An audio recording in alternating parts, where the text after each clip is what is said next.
So Scotty Cameron for Titleist has just released a new family of putters. This is Super Select, and I've got the man right here with me, Scotty Cameron. Scotty, how you doing? Fantastic. Good to be here. No, it's great to be back here at the PGA Merchandise Show. You've got a brand new line of putters. Walk me through what Super Select is all about. So last year we had 40% of the wins on the PGA Tour with the Cameron putter. And I'm out there and they're in my shop and I listen. Feel, sound, performance, look, glare, color. So I learn every few years and I put it in the new product. The new product 3 years ago was so good. It was like, how do we do this better? So I looked at the grip, looked at the shaft, look at the shaft band. I'll get to that. But the milling, we went from a deep coarse mill into a fine mill. And we had a lot of guys want it in between. So we took a deep milled putter and we milled off the mountains on the second pass. So it's deep mill, then fly cut for a dual milling, 2 passes, and we cut off those mountains to make it more precise, but it changes sound and feel. So the face is different. I also wanted to remove weight out of the pocket, but keep the sound and feel, and I wanted to remove weight out of the neck, because I don't want weight in the neck, I want it really in the heel and toe weights.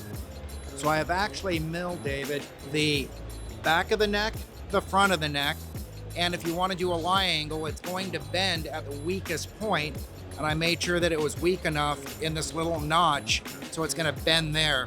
I don't want it bending from the bottom, I want it bending from the top. So this bends and this stays still. So little things.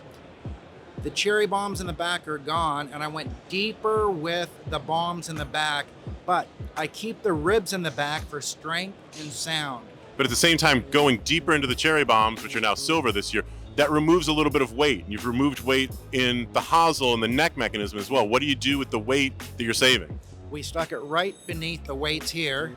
We have tungsten weights on the thinner blades, stainless weights on the larger blades. But we put it where we need it most. So about 10 grams we removed from a neck, from the back of the pocket, but we just didn't mill out the pocket. We kept the bomb look. We have the ribs in there for strength and sound. Little changes. I mean, the product was so good before, but now it's just fine-tuned. And then we put on a new grip, a rubber. I'm a rubber fan. A lot of guys are rubber fan. We went to a synthetic, but really my heart was in the rubber.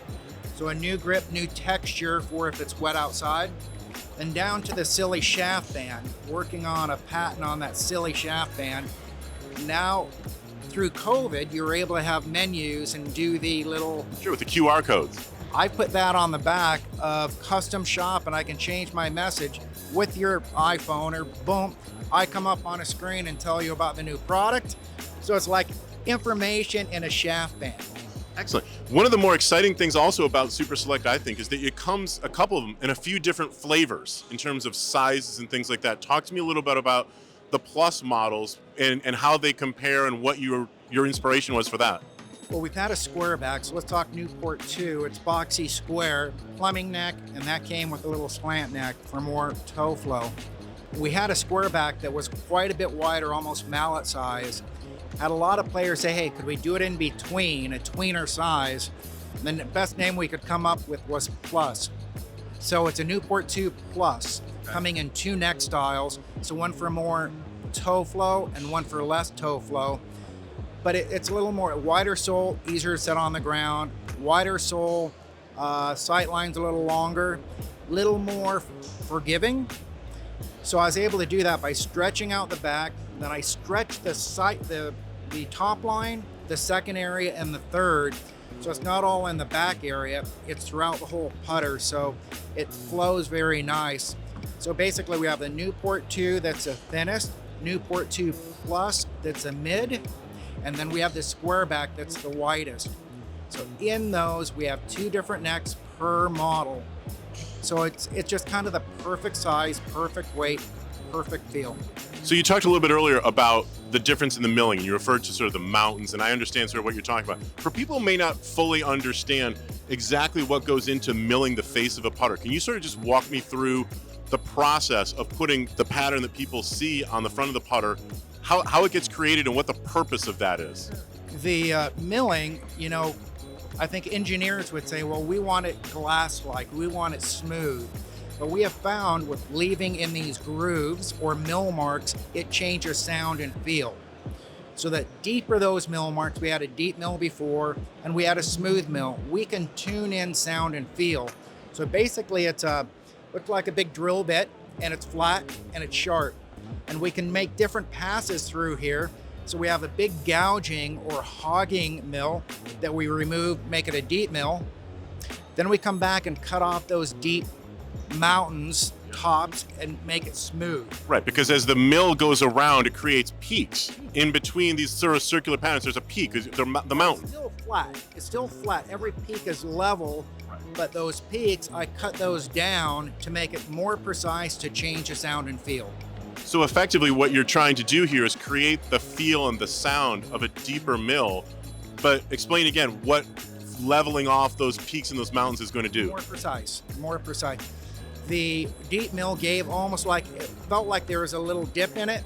It's perfectly flat, but by milling off the tops of those, it feels and looks more precise. So whether it's a deep mill, a smooth mill, mid mill, they're all flat. By removing material differently, we can change sound and feel. Got it. The last thing now also, because custom fitting for putters is so important, people use all different size putters. Explain how the weights on the bottom relate to fitting as well, not just perimeter weighting. Sure. So the weights on the bottom, I used to walk around the tour with lead tape. When I'd cut down a putter to 33 inch, we would remove 12 swing weight points. So I'd have to put lead tape. I'd have to pile up the lead tape and have so much lead tape, you would change the center point and balance inside of the sweet spot. So if you remember, David, the AC 108 were tungsten weights that fell out of the back of these irons, and I found a bucket full of these. I'd mill pockets, and actually instead of the lead tape, I'd put in heel and toe weights, but I'd epoxy them in. So then I thought, well, remember the old shoe wrench, take your spikes out? Yeah, sure. I used that to put in holes, and I threaded the weights in so I could remove them with a spike wrench. So I now can, with these weights, on the blades, they're tungsten weights. They're 30 grams each, 60 grams in the heel and toe. On this one, because we go wider, we're getting that back weight naturally. But in order to hit this width, I have to put in the aluminum sole plate. But the removable weights, I can go shorter and add more weight. Because when you go shorter, the shaft gets stiffer. The stiffer the shaft, the less feel. But we also can make it noodly, where it gets too soft, and at a 20-footer, hit explosions.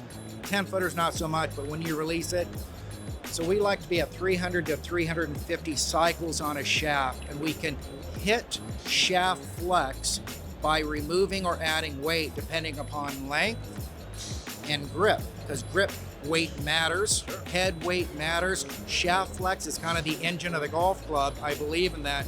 Spent a lot of times on shaft and shaft flex. Even though we don't have different colors, we are big into shaft technology and putters. Gotcha.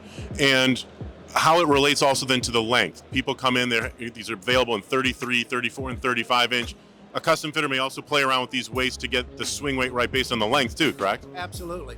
So normally we like things at 35 inch D9, at 34 inch D5, at 33 inch DO. But by doing that, the shaft stays in that cycle zone of performance. We never want it too soft or too stiff. But also, custom fitting your lie angle. If you want your hands a little lower, you can bend the putter, and we on these now have that mil-spec notch in the back where we can bend it, and not bend it at the bottom of the neck, but we can bend it where we want to bend it most. So if you're going to be the market for some new putters in 2023, talk to a good custom fitter about the new Scotty Cameron Super Select family of putters.